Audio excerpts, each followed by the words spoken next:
Apa yang perlu anda lakukan kalau anda gagal permohonan untuk sumbangan tunai ramah 2024?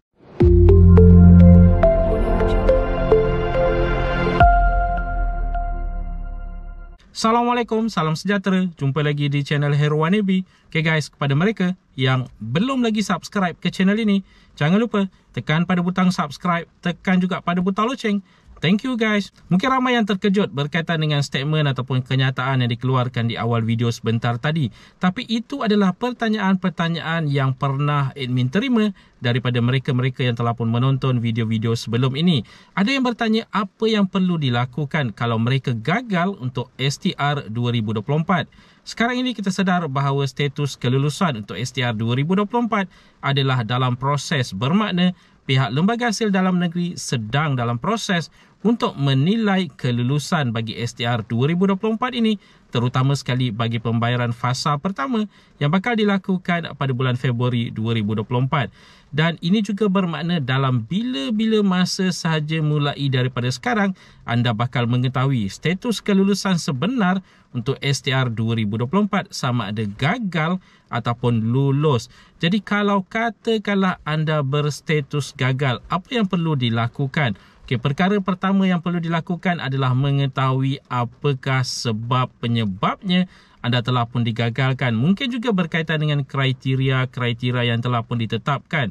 Sebagai contoh, pendapatan maksimum, terutama sekali untuk kategori bujang. Bujang 21 ke 59 tahun, pendapatan maksimum haruslah RM2,500 dan ke bawah, barulah anda layak untuk menerima STR 2024 untuk kategori bujang ini. Begitu juga dengan umur, kalau katakanlah anda belum mencapai umur yang telah pun ditetapkan iaitu 21 tahun, anda juga tidak layak sebenarnya untuk mendapat STR 2024 ini.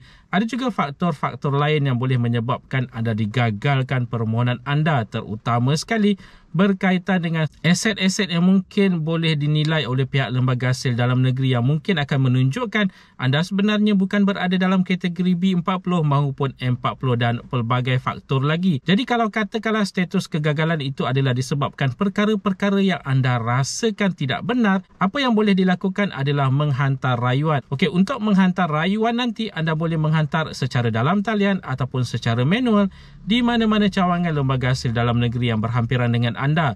Okey, untuk menghantar rayuan secara dalam talian, anda perlu log masuk ke dalam MySTR anda. Bermakna anda perlu ada akses untuk masuk ke dalam MySTR, perlu ada kata laluan dan sebagainya. Kalau itu anda ada, anda boleh menghantar permohonan rayuan ini secara dalam talian.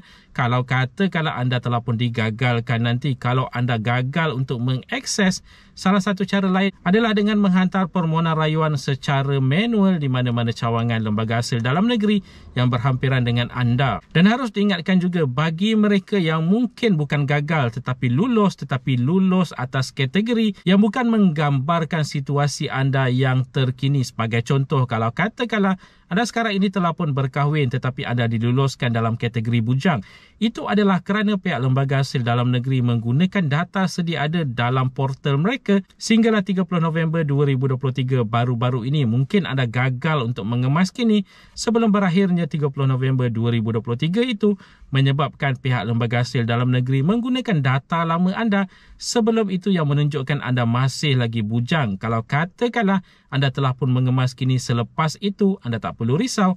Berkemungkinan besar untuk pembayaran fasa kedua pada bulan April nanti, pihak Lembaga Hasil Dalam Negeri akan menggunakan data baru yang telah pun dikemas kini.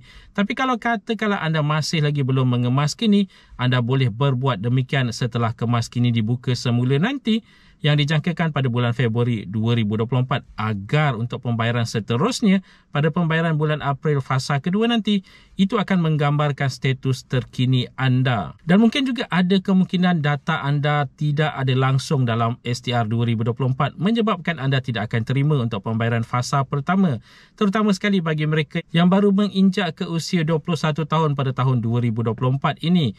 Tak semua mereka ini yang automatik datanya berada dalam STR 2024. Ramai sebenarnya yang harus memohon, terutama sekali kategori bujang yang baru nak masuk ke usia 21 tahun ini. Anda perlu menghantar permohonan anda. Jadi untuk menghantar permohonan anda boleh melakukan secara dalam talian di platform rasmi STR iaitu di bantuantunai.hasil.gov.my atau menghadirkan diri ke mana-mana cawangan lembaga hasil dalam negeri yang berhampiran dengan anda.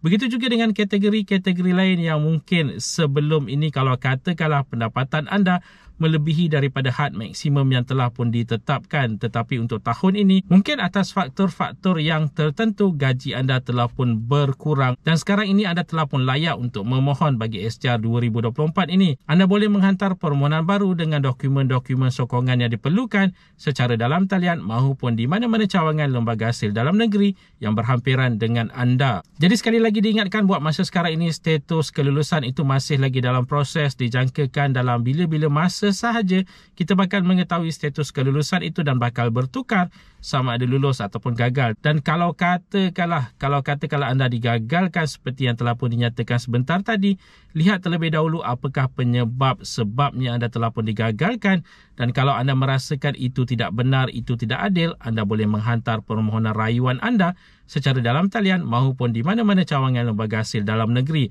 Atau jika anda memerlukan khidmat bantuan atau anda memerlukan penjelasan lanjut, anda juga boleh menghubungi talian bantuan kewangan 1-800-88-2747 untuk mendapatkan khidmat nasihat daripada mereka berkaitan dengan status kegagalan yang anda terima itu. Dan ada juga di antara mereka yang bertanya kalau katakanlah mereka gagal untuk mengemas kini sebelum ini, adakah mereka akan diluluskan untuk STR 2024? Okay, untuk pertanyaan ini sebenarnya admin tidak boleh mengatakan ya ataupun tidak kerana kelulusan itu adalah berdasarkan semakan yang bakal dilakukan oleh pihak lembaga hasil dalam negeri. Dan untuk senario ini, kalau katakanlah anda gagal untuk mengemas kini walaupun ada perubahan terkini terhadap diri anda, pihak lembaga hasil dalam negeri akan menggunakan data sedia ada yang berada dalam rekod mereka yang mungkin tidak menggambarkan situasi anda yang terkini, dan ini boleh mengganggu gugat sedikit sebanyak kategori yang bakal diluluskan, amount yang bakal diluluskan dan sebagainya. Jadi guys, untuk info lanjut berkaitan dengan STR 2024 ini, anda boleh pergi terus ke bantuantunai.hasil.gov.my atau menghubungi talian bantuan kewangan 1-800-88-2747. Itu saja sedikit sebanyak perkongsian di dalam video pada kali ini. Jika anda ada sebarang komen, sebarang pertanyaan, anda boleh tinggalkan di ruangan komen di bawah. Dan kepada mereka yang belum lagi subscribe ke channel ini, jangan lupa tekan pada butang subscribe, tekan juga pada butang loceng. InsyaAllah kita berjumpa lagi di video yang akan datang. Stay safe, stay healthy. Assalamualaikum.